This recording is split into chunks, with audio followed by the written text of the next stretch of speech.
I need to beg your forgiveness for the sound quality on this episode with Dr. Chris Ogilvie. 237 episodes, and this one I forget to turn on the mic, but the content was so good, I wanted to share it with you anyway. So please bear with my part of the conversation so that you can get the wisdom from Dr. Chris Ogilvie. On with the show.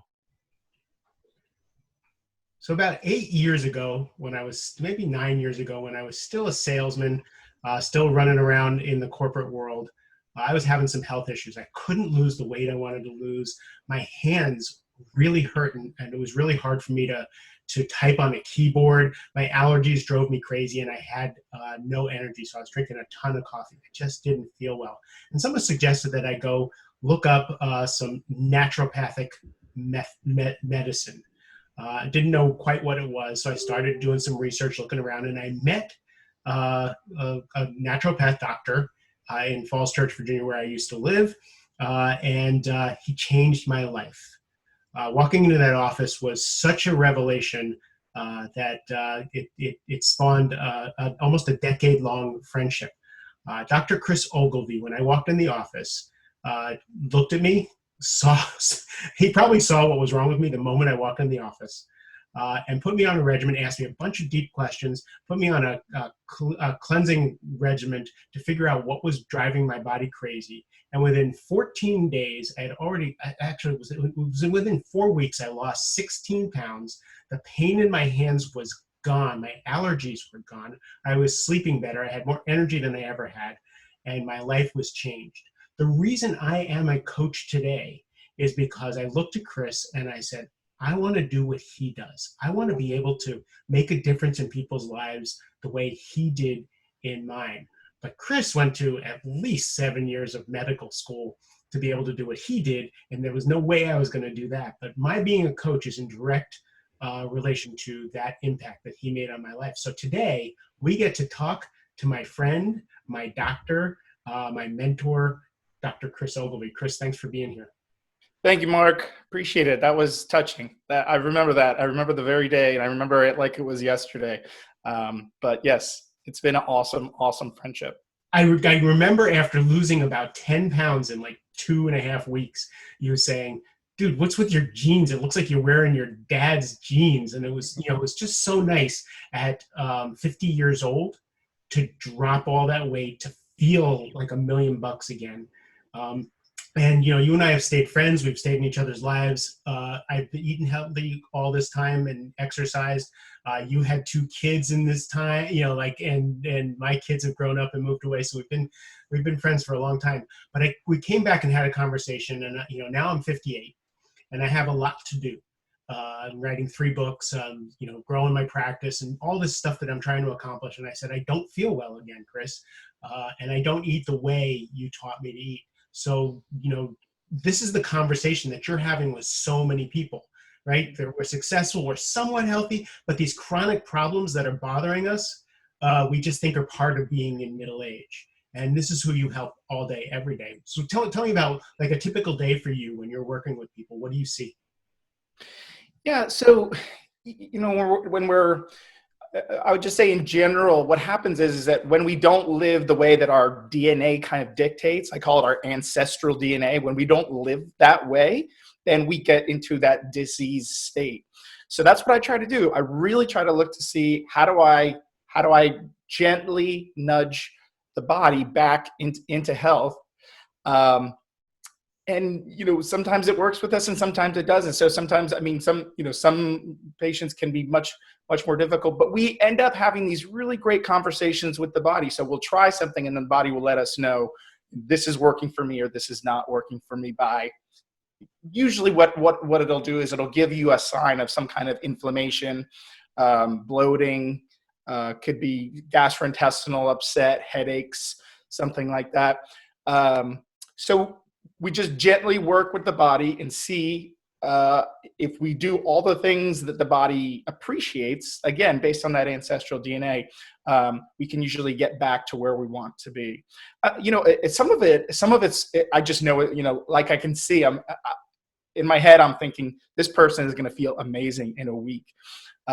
If somebody comes in with it on the typical American diet, they're going to feel great. They're going to feel great in 7 to 10 days. Yeah, that's an easy home run for you, right? Oh, Like, yeah. you're Yeah. eating Special K every morning for breakfast. We got you.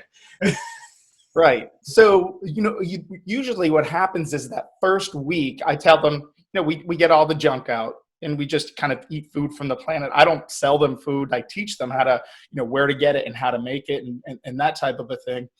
So once all those people will always say, I didn't realize how much junk I was actually eating. So maybe we'll have them write it down. Either way, they'll become aware of the things that are going to cause all kinds of inflammation. And so people will say things like, my belly used to just feel pressure and it would stick out. It wasn't, sometimes it's not even that it was like had extra fat on it. They're just like, I always feel that pressure. I come back in a week, they'll say it's gone, and that's what we're looking for. Those are great signs that inflammation is going down. So, but you're not a nutritionist. You are a medical doctor.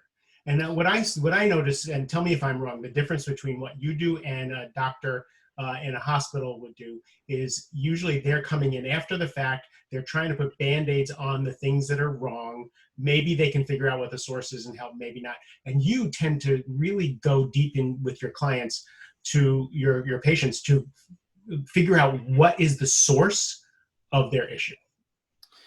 Yeah, and that is the allopathic model. It really is kind of just trying to keep, putting Band-Aids all over the place. If we don't get to that source, it is, we won't get those great results. And oddly enough, and I feel like my patients dictate kind of where I go with them and whatever protocols or therapeutics that I use. And I'll do anything. I mean, I would, if I thought it could help them, there are so many things that I would do or try. I think it's really fun to use the patient's body as a laboratory, like an experimental laboratory. We try something, people will say, hey, what if I try this? I'll say, well, let's do it, right? You're at a clean place right now. Your body's going to say yes, or your body's going to say no. But I'm shocked at how my allopathic brothers and sisters really don't believe certain things exist. I mean, it's not there's no a diagnostic code for some of these things. And it feels like they aren't listening to their patients in a way that will help them get better. Some of the obvious ones are the absolute horrible mismanagement of thyroid. Which is one of the issues that I have. So I take the level Right. thyroxine every day, and we're talking about how do we enhance the effects of that, given all the other things going on with me and what I eat and how I exercise, etc. Yeah, the absolute most effective way to dose thyroid is to give the patient to increase it slowly until the patient feels great. Because if you don't have your thyroid, you've been there, right? If your thyroid is low and you're not on the right dose, you feel horrible. And it affects women more than men. But all of these symptoms are horrible symptoms. You start losing your hair in a thinning way. You can't lose weight. You're constipated. You're freezing. And there are so many people out there that are dealing with these symptoms, and their doctors are just telling them that they'll put them on Wellbutrin, and it's so obviously thyroid, and it frustrates me to no end. I mean, at least Wellbutrin, for depression or that kind of thing you're talking about, and it's they'll treat them like they have something wrong mentally, so they will put them on like some because that for some reason you can give as much as you want, but the thyroid it's so frustrating to me. But at least they acknowledge that thyroid is a thing and is a disease. Adrenals, forget about it. I mean, that's nowhere in the model. Every high-powered woman I've ever interviewed, every high-powered woman I know has gone into adrenal fatigue in their career from just burning the candle at both ends, because they have no testosterone to keep that going. They all just burn out on those adrenal glands, and then when they find a doctor like you, it's like, oh, everything changes. Yeah, these little things, adrenal means on top of the kidney. These little things are so packed with so many really, really important things. testosterone, you have all of your adrenaline, you have it's a secondary producer for women as well of estrogen. You have cortisol in there. My great friend is in the middle of all of this, the COVID testing. He literally is going into group homes and things of that sort, and he is the one sticking the swabs in and taking it. And I could just tell he was exhausted. We were talking on the phone. So I sent him some adrenal adaptogenic support because I knew it. I just knew, he's my best friend. So, and it takes about 3 to 4 days, and he calls me up and he goes, I don't know what you give me, but it has changed my life. And it's so funny because that was the intended, right? So that was what I was going for. So when we are in adrenal fatigue, what happens is we are very tired in the morning. We often have that afternoon lull, and we're not good at dealing with stress because that cortisol is not especially coming now with the COVID, when the Black Lives Matter and the civil unrest and the economic stress, and it's like a triple whammy right now, and we're all just at our wits' end. Yes, absolutely. Oh, absolutely. And he goes, I'm not mean to my kids anymore. He's like, I wake up with energy and I'm calm. He's like, I'm calm all day.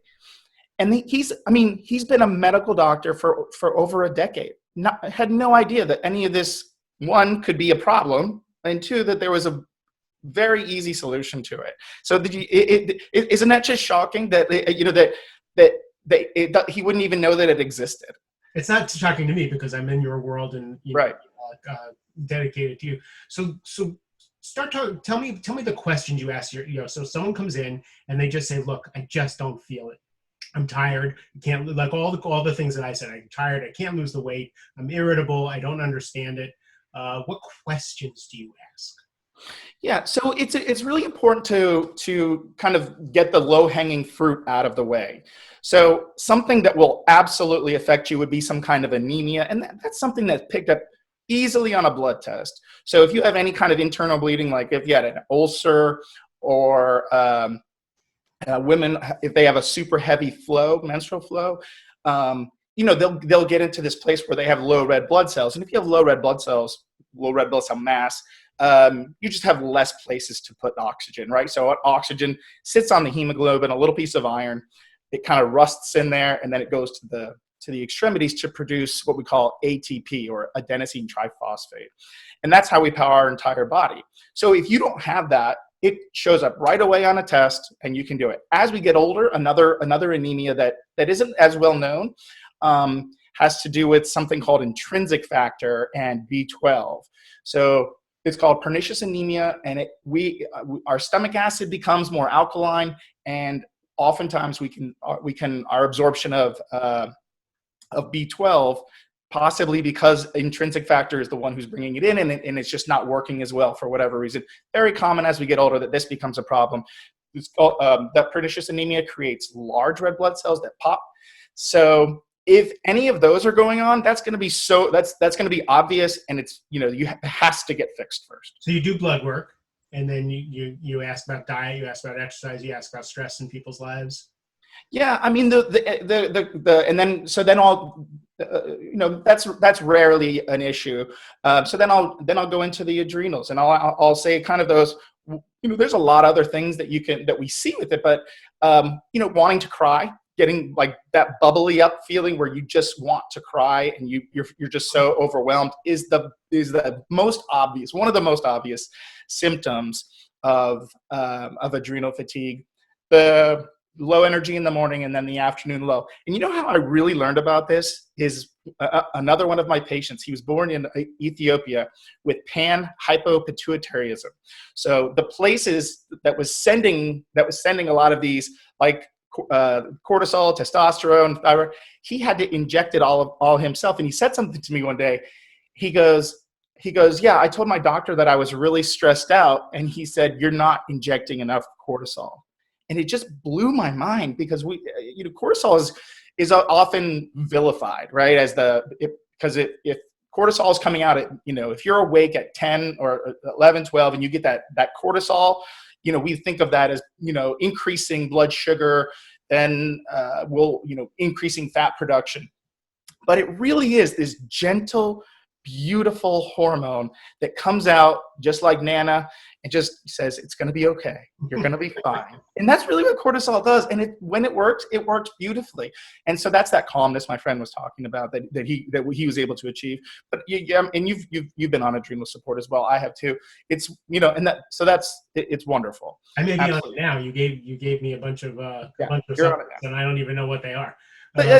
So it's like a reserve tank. You'll fill it back up in 2-3 months. Your body will tell you when you're ready, and then you just come off of it.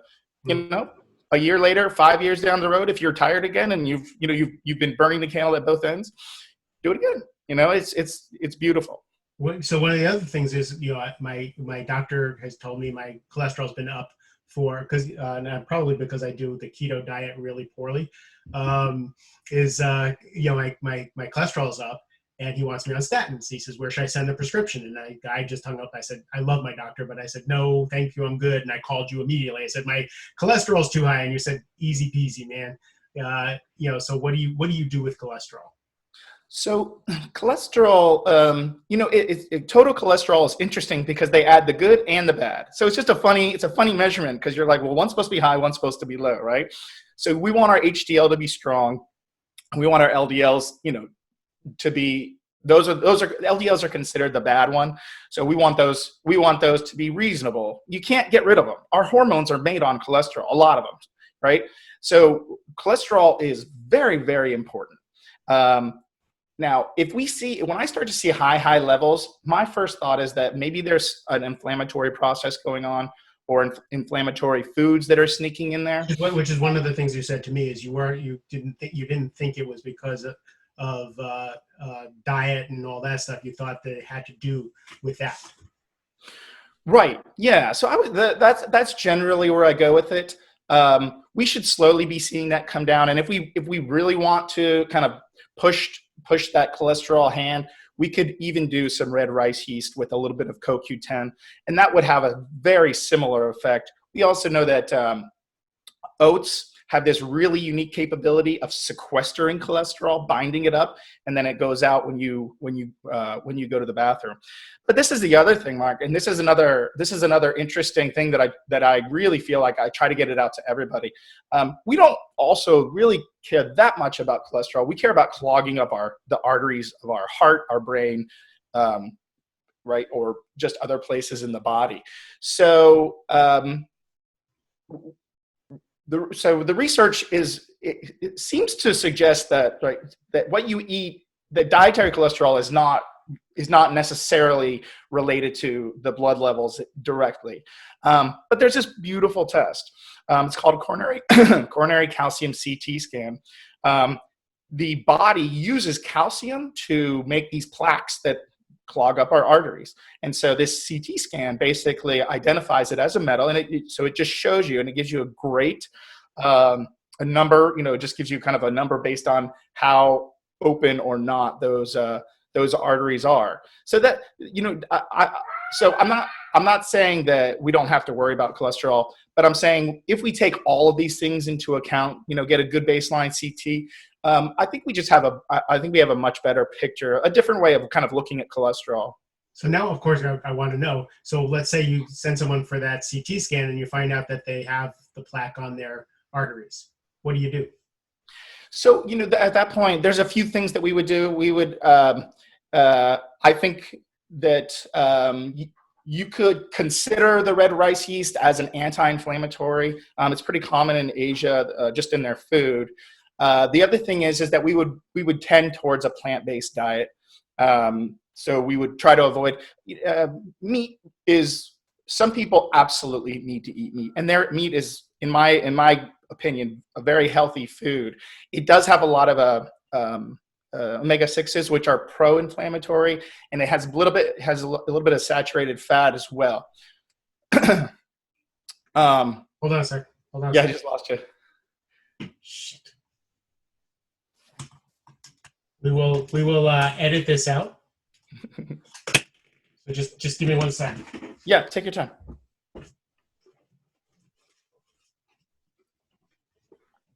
I meant to change this between interviews. Silly.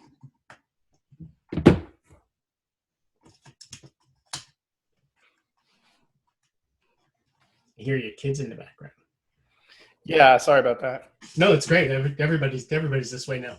Okay, ready? You were talking about plaque and red rice yeast and reversing that with a plant-based diet. Oh no, you know where we were? So you said, and I'll start you off. So you told me that grass-fed beef has 25% of the saturated fats and omega-6s and the bad stuff as regular store-bought Safeway or Giant meat.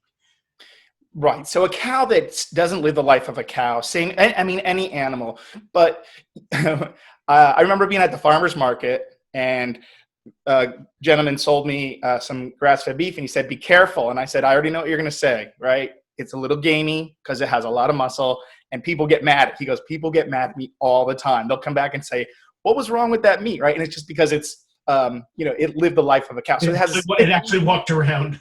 Yeah, no, exactly right. Yeah, exactly. So it has significantly less saturated fat because it has more muscle.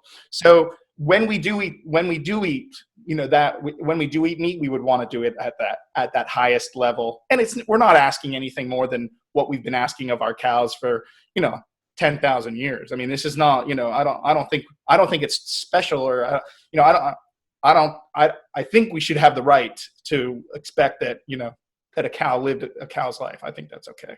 Totally. So who is your ideal client? What kind of mindset, what kind of person is an ideal client for a doctor like you? It's that person who kind of like the way that you came in, where you're saying something is wrong and I am willing to do whatever you ask me to do. I want to work with you, and I'm willing to do it. Just tell me what to do. I'm in your hands. And that's a really great approach. And that tends to have a really successful outcome. I have in the last 10 years significantly changed the way that I handle patients too. So now I have a lot more contact with them. We're doing, I'm monitoring every day. Like, I'm seeing what you're writing every single day, sometimes at the time that you're writing it. I also have. So what Chris is saying is he and I share a Google Doc of what I'm eating, how I'm feeling, what things are affecting me, so that he can really understand what's happening with his treatment. Yeah, so I rarely do one visits. I'm doing many more monthly programs with people because it really does require the documentation. Sometimes I'm monitoring. I have so every morning all my tabs are open, and I'm looking at blood pressure on some people. I'm looking at blood sugar levels on certain people, and so food, the scales at all of those, and it's a lot of fun. It's like I wake up with everybody, which all my patients. So somebody who's really wants to be invested. I actually want to kind of emphasize that because anybody who goes to a doctor like you and is going to do it half-assed is going to see some results, but aren't going to see the miraculous results that you will see in the accolades that people talk about you and what I see. So it's either if you're going to go to a doctor like you, either go all in or go get some drugs from your regular doctor. If you go all in, then you can see what's possible to how you can feel. Right. Yeah. So that's, and I've also been doing, we do these morning accountability group workouts 3 days a week. So I'm really bringing people into my world as much as possible so that we can increase the likelihood of success. And I like that a lot. One time I had one patient. It's so funny that when you say that, he was referred to me by his psychotherapist. And he came in and I'm talking to him and I'm not able to read him very well. And I just start talking about, look, we have a lot of, I was like, he hit classic, right? American, I call it Americanitis, which is used to be called Syndrome X. Now it's called metabolic syndrome. I'm sure you've heard of it, right? So it's the cholesterol, it's the belly fat, all of these things, hypertension, pre-diabetes, right? And I'm like, I feel like I'm handing this guy, right, the keys to be able to reverse all of this. And I'm just looking at him and he put his hand up and he goes, I don't believe anything that you're saying right now. And I was like, yeah, I don't think this is going to work out. I was like, I don't think this is going to be a good fit. He's like, I think I'm just going to go to my medical doctor and do whatever he says, take whatever pills, because I'll never do this, what you're saying. Because I was like, it's going to be hard. I was like, it's a lot of work, but I'll be there for you.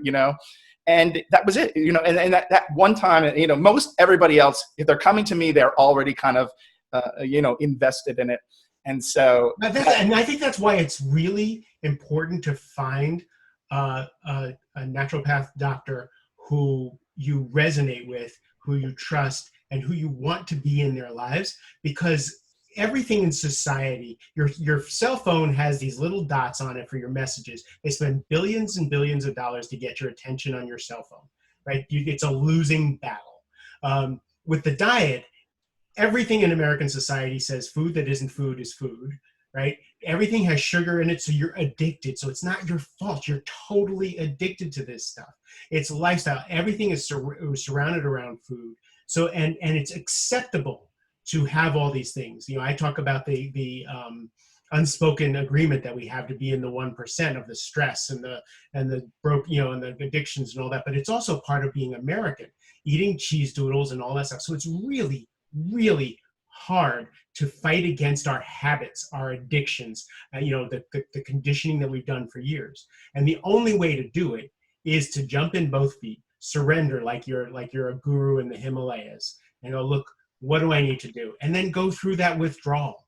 And you have ways of helping with the withdrawal, but it's going to be tough. There is withdrawal from the pizza, from the cheese doodles, from the ice cream. There is withdrawal. But on the other side is really something you've never experienced before.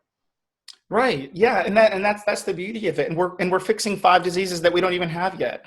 I mean, and that's what I love, catching that person right at that point, so that we can make sure that they don't go on to that, down that disease path.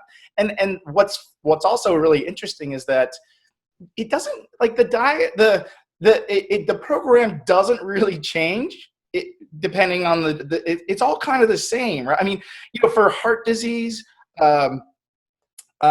for diabetes, for gastrointestinal, we do a lot there's a lot of overlap. That's very telling, that to handle all these diseases that the medical community makes billions and billions of dollars on, all center around the same habits and things that we intake. Yeah. And you know what you were saying too is, I knew a woman who was a nutritional scientist, and somebody asked her one time, like, you must know everything about nutrition. And she said, I don't know anything about nutrition. I know how to make something taste like something. I know how to make people want to eat something, but I'm all chemicals. That's all, and that's not fair, right? I mean, that's not fair to do to us. And that's what you were saying. I mean, it's exactly what's happening. So it really is. I mean, I think people wake up, somewhere in, the middle of their life, and they're like, how did I get here? How did I have all this extra? I'm tired.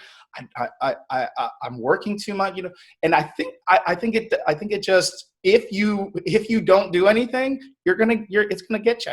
It really is.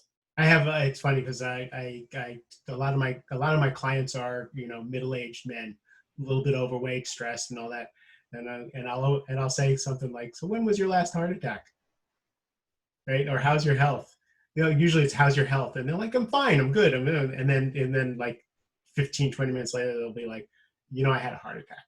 I'm like, of course I know you had a heart attack. You're a middle-aged American. Like, of course you did. Or you have pre-diabetes or something, because if we're not taking care of ourselves. So I love what you do in the world, Chris. How can people find you?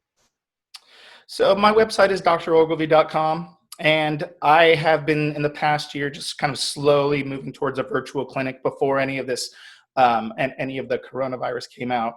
So through the website, You and I are working completely virtually, because I moved further away from you, but and it works out just fine. We can get blood tests, we can get the supplements, and we monitor the diet, so it's all working really well.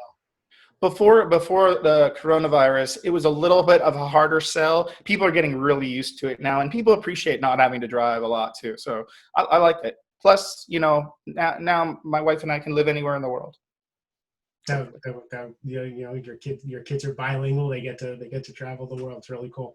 Yeah, Chris, the first one, the first one we were in Peru for a couple months, so it worked out perfectly. Yeah. Mhm. that's awesome. Thank you for sharing your wisdom. Thank you for saving my life, because I probably would have died of something had I not met you, almost a decade ago. So I appreciate that. Everybody tells me I look good for 58, and I think it's all because of you. Um, so I'm thank you. constantly impressed with what you've done in the last 10 years. You're one of the most amazing people I know. Thank you. I appreciate that. And that's why I had you on the show, just for that one little soundbite. That's cool. So thank you, Chris. To everybody else, this is not easy stuff. It's simple. It's really, really simple. It's black and white. You know what you should do. You know what's good for you.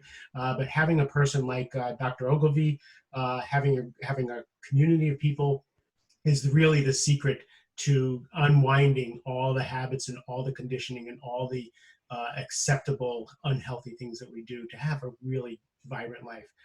So if you enjoyed this conversation, please share it, please tell people about it, please rate it, and just love on yourself. Have a great rest of the day.